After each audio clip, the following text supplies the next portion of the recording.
My name's Garrick Slate, and I am a Market Medical Director and Diplomat Site Director at OBHG. I manage approximately 7 of our programs in Mississippi and Alabama. One of our programs is Magnolia Regional in Corinth, and this hospital is unique in that it is now part of our MHAS, or Maternal Health Access Solution partners. The MHAS idea really originated going into small markets with low volume deliveries with hospitals that really needed or wanted to try to keep their maternal services going, keep labor and delivery going, and to provide full spectrum GYN. In most of these programs, we will recruit 3 or 4 physicians to work anywhere from 7 to 10 days straight, and then they'll have 2 weeks to 20 days off. These physicians will see clinic patients, they will do GYN surgeries, they will do regular office outpatient GYN consults. We have some of our physicians doing fertility treatments.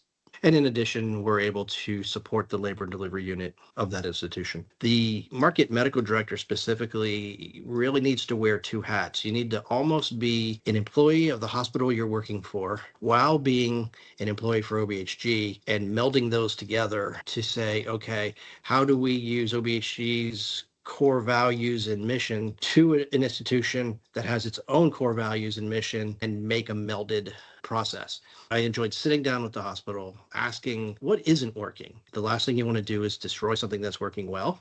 It may need to be optimized, but it may still be working well. And then once you sit down and figure out, okay, what isn't working, you can start to implement some processes. As I was going to each new program, I could start seeing some system processes that needed to be tweaked or reworked, or specific challenges of each hospital program, because each hospital partner has a very specific set of needs and wants, and we need to tailor to their needs and wants while maintaining maternal and fetal safety and bringing our expertise of the OB emergency setting, the OB emergency room, OB emergency department, into their setting and show how we can increase maternal and fetal safety. At Magnolia Regional, once we started to build a core team, they were able to do an open house with staff and patients from the community and just community members that were interested to come to the office and meet these individuals.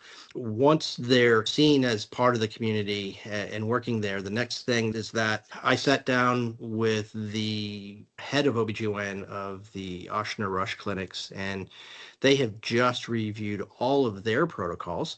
And so I sat down and went through them with him, and I asked if we could use those protocols as evidence-based, newly reviewed protocols to bring an offer to a smaller hospital setting. And he was incredibly gracious with that and said, absolutely, this is about women and babies, and let's have the latest, greatest data we can. And he said, we spent a lot of hours on these, so please put them out there where they're helpful. So I brought the protocols to Magnolia. And these are things like obstetric hemorrhage, hypertension protocols, and even basic things like labor induction. So we sat down and we went line by line through these protocols again, changed a few things that really could be changed for site-specific and nursing-specific reasons. Remember, when some of these protocols are written in major universities, they assume a lot of things and a lot of backup and support personnel. So we were able to change things. We then brought the OBHG MHAS team member physicians on board, and we reviewed them again, almost line by line with them, and everybody came to a consensus, and we were able to put new guideline-based, evidence-based, where possible, protocols in place, and everyone can see that. It's still a work in progress because you'll be going through a protocol and then find something that seems a little bit like a glitch and you just work it out and then we rewrite. But that's been probably one of the best things. It's coming back in and redeveloping a department from the bottom up.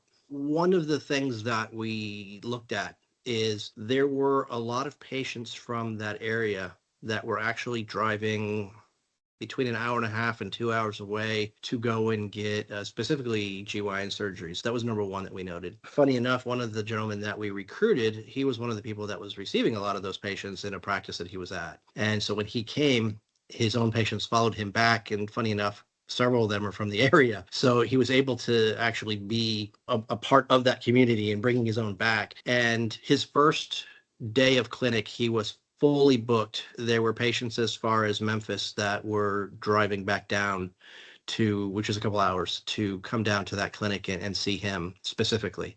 So he was booked. First surgical day was completely booked. So we've definitely been able to increase the GYN surgical volume.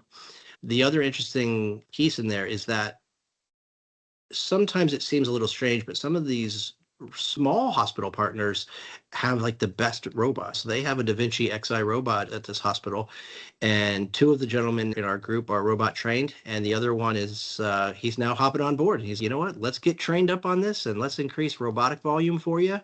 Let's be a draw for the area. So we expect to see robotic GYN volumes increasing as well.